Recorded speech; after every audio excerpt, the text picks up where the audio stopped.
Hi, this is Lara Hamilton with Real Progressives, and we're here at the California Democratic Party State Convention.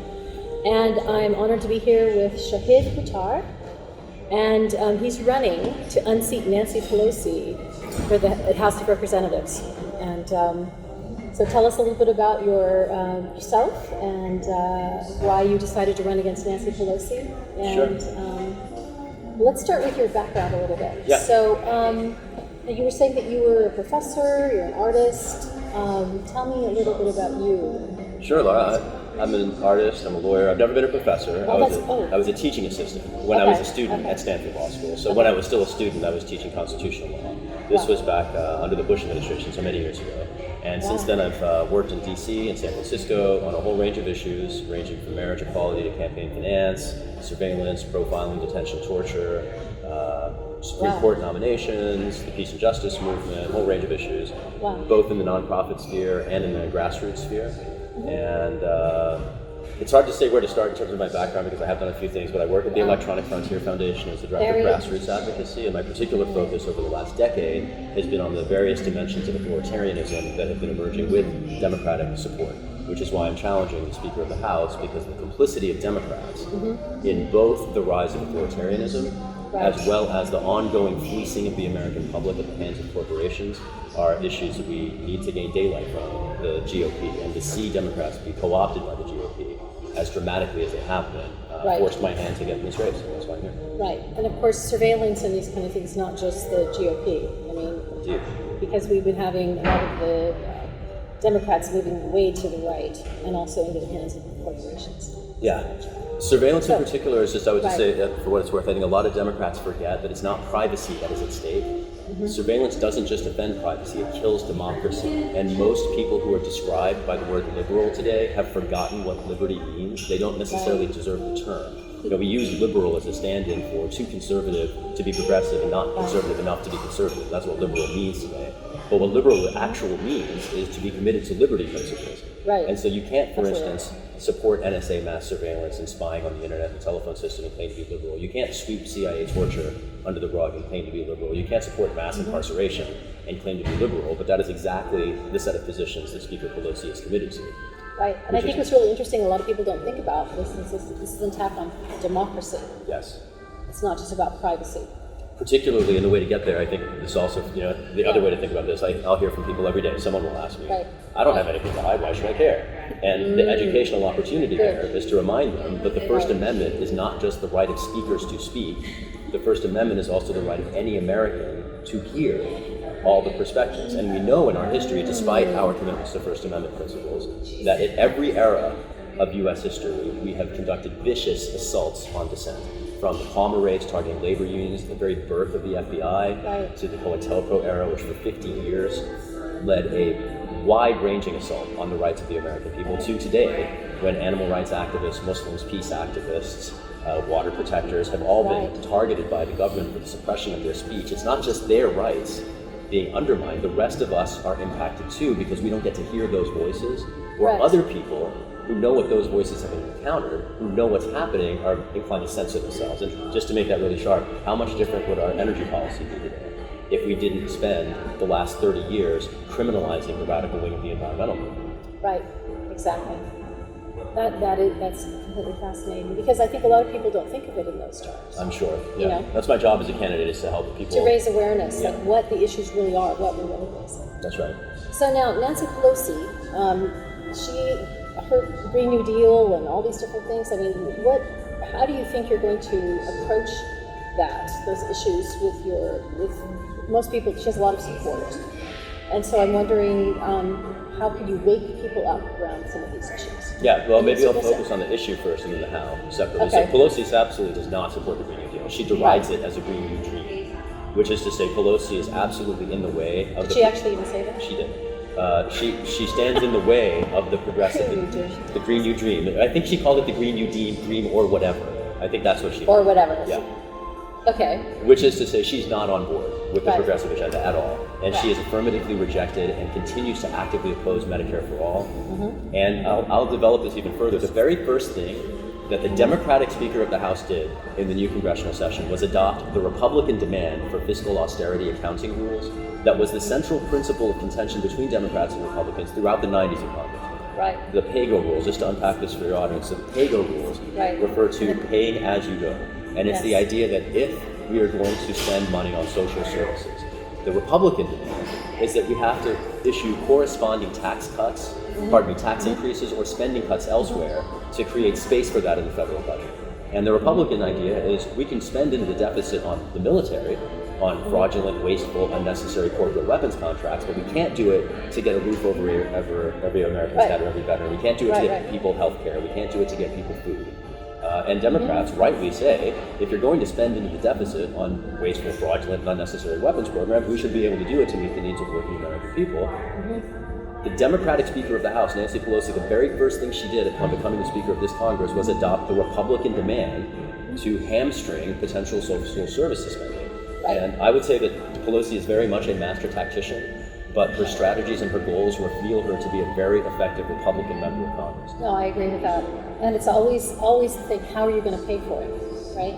But that's only an issue because she right. sees the framework. Right. Rules. Yeah. Right. Now, one thing that Real Progressives is very interested in, and I don't mean to put you on the spot because I haven't even asked this question before I started the interview, but have you heard about modern monetary theory? Are you familiar at all with some of those ideas? Enough where the to talk about it. The issue, though, Yeah. with respect to it, it's a bit of a red herring. And it's not necessarily related to the PAYGO rules. When we are raising around modern monetary theory is the extent to which broad-based participation in the economy can lift the aggregate economy. And it relates a little bit to like Keynesian economic theory about fiscal stimulus driving opportunities across the economy by enabling consumer spending in particular. Right. I do think the debate about modern monetary theory is a red herring and generally a distraction from the most compelling issues before us, which is whether or not, for instance, Americans should have a right for their tax dollars to pay for their medicine. Whether or not we're actually going to meet the needs of the climate crisis and prevent future climate chaos, or whether we're going to remain committed to fossil fuel extraction. I think these are the more salient grounds on which to contend federal policy for progressives. So Shahid, tell me some more ways that you differ from Nancy Pelosi. Thanks, Lara. Sure. There's a whole range. The biggest one for me is the recognition of healthcare as a human right. Speaker Pelosi is committed to a for-profit healthcare system, a corporate healthcare system that kills Americans every day, and it delivers the worst health outcomes in the world at the highest cost. And the idea that we are paying more for medicine and we are paying more for healthcare than anyone else in the world, and we are still getting worse outcomes, higher maternal mortality rates, decreasing life expectancy. This is outrageous, frankly, and it's a reflection of the fact that our healthcare system treats sick people like opportunities for economic extraction. If you get sick in the United States, your value to our economy is that you can be a source of wealth for pharmaceutical executives, health insurance executives, and because we have these unnecessary layers in the system, duplicative private health insurance billing systems, pharmaceutical companies that are able to set arbitrary prices, effectively immune from the price-demand equation, not market-based prices, but monopolistic, egregious, predatory pricing.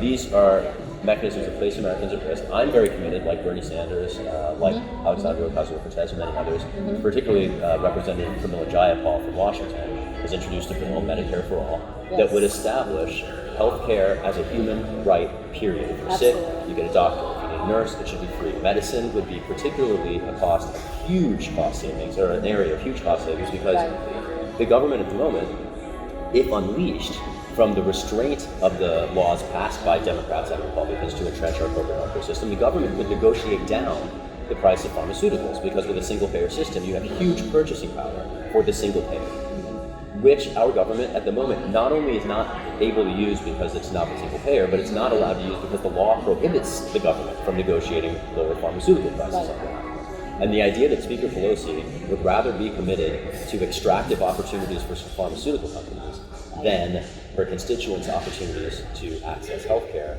reveal a great deal about the priorities of the corporate Democratic Party. One piece here that is worth noting and often overlooked, here in San Francisco, homelessness is an issue that people are very aware of because our homeless community is very visible. We have a lot of homeless people here. People forget that the primary driver of homelessness is medical costs.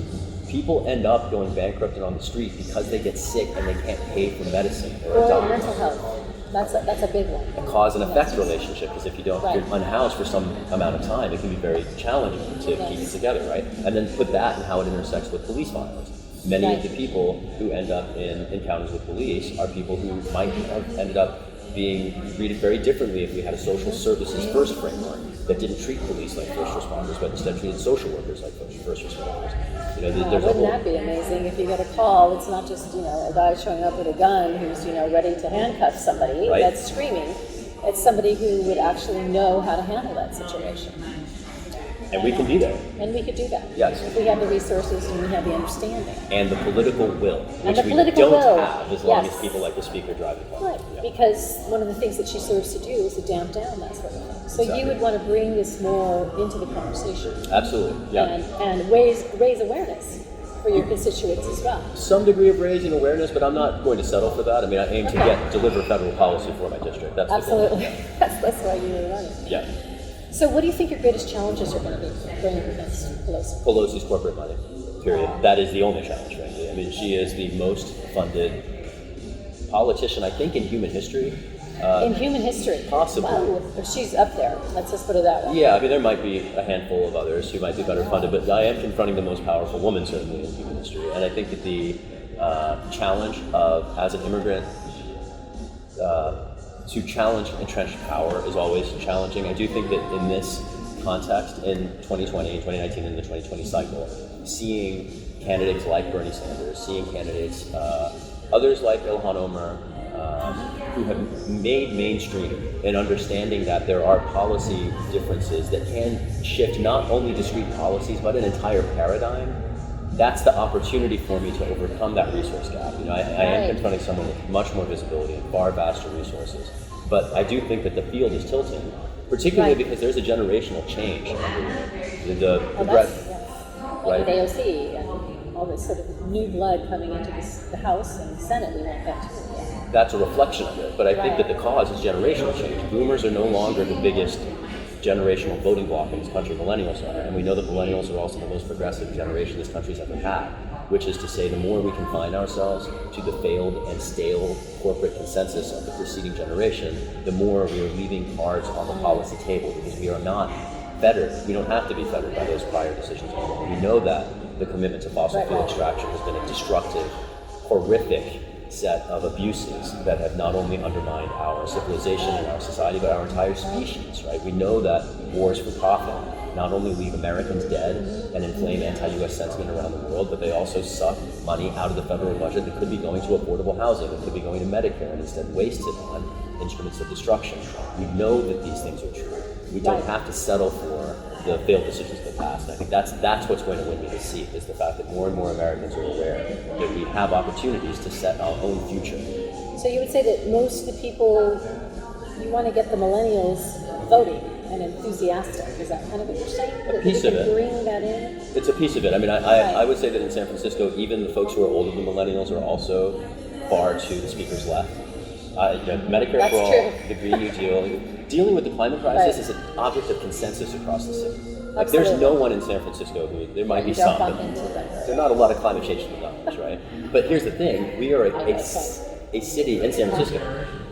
Climate change deniers in San Francisco? I can think of one who I've met and talked to. I have a friend who finally admitted it to me, but anyway, go ahead, that freaked me out, totally. Well, the interesting thing is that herself, Speaker Pelosi, is effectively a climate change denier. She acknowledges the science, but refuses to take action. Right, and refusing that, to take I think, action. is worse. Exactly, right.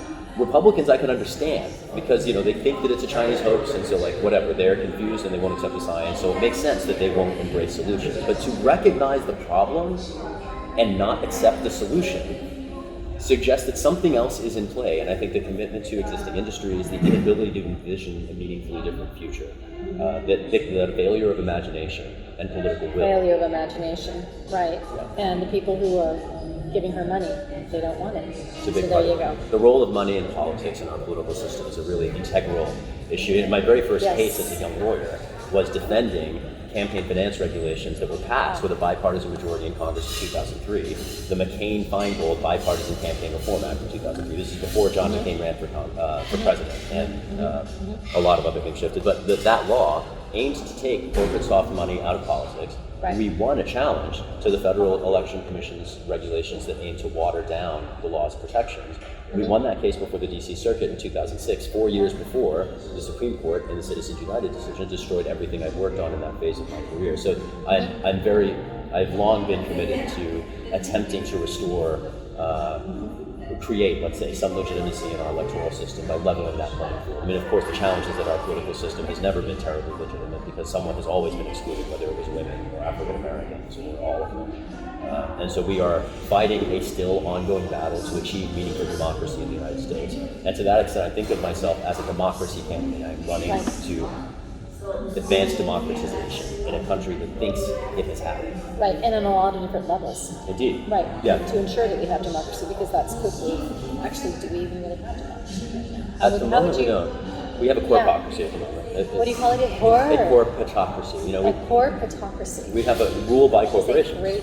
Right? Yeah, it is true. Another way you might think of that is capitalism. Capitalism is ruled by capital, right? And so we are effectively ruled by capital. And it's interesting to think about what capital represents. It's not rich people. It's not like wealthy people drive the show. Wealthy people are but they are also abused by capital in very different ways than people without it. But capital abuses everyone, whether you have it or not. And the point here is that our decisions at the moment are social decisions. What we do with the dead dinosaurs under the ground is driven not by the interests of humanity, it's driven by the interests of capital.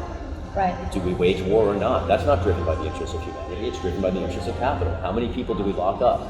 Again, driven by capital. Capital is making our decisions, not the people of the United States.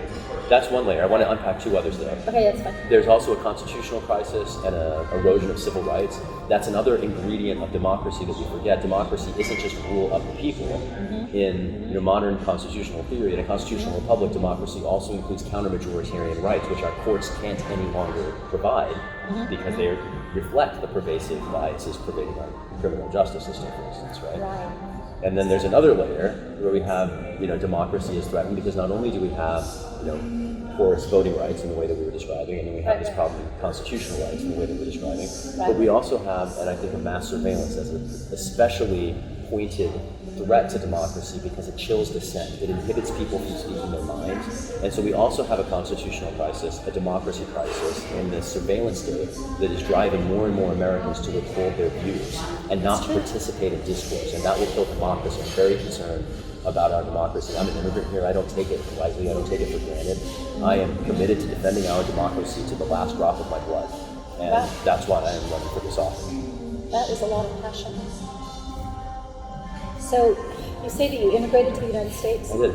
And tell me a little bit about when you came here and your parents and everything? I appreciate that, Lara. I came in 1976. I was 2 years old at the time. I was born in the UK, and my family had migrated to the UK from Pakistan. And so we immigrated twice around the world. First from South Asia to England, and that was particularly to escape religious discrimination of the sect of Islam to which my family belongs has long been derided as heretical in Muslim countries. Wow. So we first escaped. Your family was derided as heretical from the Muslim community? Not just my family, I mean our entire sect of Islam. We're like Unitarian Universalists of Islam, but so you're like the most liberal, open-minded wing of Islam. That's one way to put it. I would love to go more into that. But only because I'm not a religious thinker, I'd maybe invite that for another time. We can do that some other time. We can even cut that out of the video. But that's very fascinating. Because, a lot of people have this image of Islam as being extremely conservative and sort of provincial and this kind of thing. And I think there's some things to explore here. So anyway, but I don't know. But anyway, all right. So. Just to finish this, we immigrated twice. So we immigrated first to try to seek religious freedom from a country that didn't provide it. Right. And then we immigrated from the UK to escape racial discrimination, targeting particularly people from South Asia and England. In England, Pakistanis and Indians there are racial slurs. We have a space in the social strata that's analogous to many other communities that we might be more familiar with here. Like we were basically like the indentured labor for the British Empire when they were moving around lighter shades of brown people around the world to oppress darker shades of brown people. That was the story of British colonialism. And I'm a post-colonial democracy and liberation activist, so I'm very aware of the history that I came from. But say that slowly one more time. A post-colonial. I think I said democracy or liberation activist. I didn't. It's not a thing I said. Democracy or liberation activist. Okay, cool. But what that means is I am someone who grew up in a community, and I am from a community that's long been impacted by colonialism. Yes. South India was ruled for 400 years by the British Empire. But I've had the remarkable privilege of education and opportunities in the Imperial Center. I went to Stanford Law School, I had a chance to teach there, I had opportunities that most of the people who come out of the experience that I do have never had. Right. And having escaped. And a unique perspective and the ability and power. Because you I don't think I have power, and I certainly don't have a unique perspective. Well, you have power in your ideas and understanding. I appreciate that. That's very kind of you. And an understanding what that system is like, and how they get to where they are. I might call that insight, but I'll take the idea. I mean, the notion. I'm seeking power with the insight to do something with it on behalf of my community. Yeah. Well, without the knowledge, you won't have the ability to create this reality that you're talking about. And to fight these things with every drop of your blood. Well, indeed, well said. I think that's right. I mean, the reason I guess I hesitate with that is that most members of Congress don't necessarily get there with insight, they get there with corporate money. So you don't need insight to get to Congress. We don't select members of Congress usually for their insight. We select them for their fundraising potential. But I aim to offer a different thing, and I hope that resonates. But you need the the grassroots, the enthusiasm. That kind of thing. Because if you don't have the money, you've got to have a lot of donors that are giving in a different way. Or volunteers. And to some extent, that is ideas. It is, Sure. I mean, the reason I got as many votes in the 2018 election as Ocasio-Cortez did in hers is because we have a bunch of support from the peace and justice movement, the immigrant rights movement, the police accountability movement, the movement for climate justice. The social movements that I have supported in my work as an advocate over the last 20 years are the ones that are fueling our campaign. And that's why I'm in this position. So I keep going back to this when you said, I'm going to fight this every drop of my blood. Where did you get that kind of passion? Was it seeing other people suffering, your own suffering? Seeing the powers kind of seeping in, the tentacles of these powers shutting down our, civil rights and these different things? A bit of each of those things. I mean, my own experience, frankly, has been, I've had my challenges. My family lost our house when I was 16 years old, right as I was graduating from high school. And I did spend 10 years getting my undergrad degree because I worked while I went to school at night.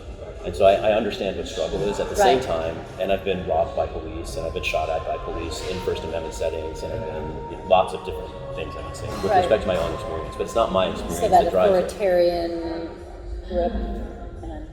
But I haven't felt it is what I'm trying to say. What I've observed much more accurately are Americans dying at the rate of every 28 hours being gunned down by police with impunity in their respective communities. I'm witnessing the erosion of international human rights norms that we fought a World War to establish in the first place. The reason I think I'm so committed to these things is that the insight that you were describing, I understand perhaps entirely too well how we are all being fleeced and how we are being pitted against each other and how our future is being denied to us. And I'm not willing to accept it. And as an immigrant, it's easy enough for me to see through the veneer that is constructed for other people to accept this thoroughly illegitimate, abusive, predatory regime that all Americans are living in. That's right, and they don't even know it. A lot of them, they have a sense of it, but they think it's other things. Many Americans think we're free. Yeah, they do. They'll still say that. They sing about it at baseball games. They think that we live in a land of the free and the home of the brave, when we live in a land of the co-opted and the land of the police and the home of the slaves. That's where we live. There are more slaves in prison today, legally enslaved in the United States in the 20th century than at the height of the antebellum period. Which is to say, the words of the national anthem don't so much hit the reality of our contemporary situation. And I believe very deeply in the values that we aspire to, and I'm committed to moving our nation closer to those values. Thank you so much. Thank you so much, Lara. It's great to be with you. But one more thing, do you have anything that you want to say to the Real Progressives community before we end the interview? Yeah. I appreciate that. Sure. I am challenging the leader of the corporate Democratic Party, and I'm doing it to recover a voice for labor, working people, and future generations in this country. And while I am running for a single congressional district here in San Francisco, the person I'm challenging, the Speaker of the House, has national reach and national influence. The only way I will win this seat is with support from progressives around the country who have an interest in seeing labor, working people, and future generations continue to have a voice and challenging the corporate rule that has been abusing all of us and will continue to until we recover a voice for ourselves in the national politics. One more thing, and you think there's hope? Can we do this? Hope is what we make. I have a great deal of hope in all of the people that I see doing this work. Every time I see, I just came from an action in Oakland where people are showing up to assert their rights and they're coming together, and I see in the combination of community and action. I often say to people that the antidote to despair is either community or action, or if you're lucky, community in action. I love that. And when you take action in community, you recognize that anything is possible. It expands the limits of imagination. It builds the capacity to make those things real. When I was filing the first marriage equality case in the state of New York in 2004, no one thought it was possible. But we made it real. You made it real. Let's make it real. We can make things real. The antidote for despair is action and community. And community. Yay.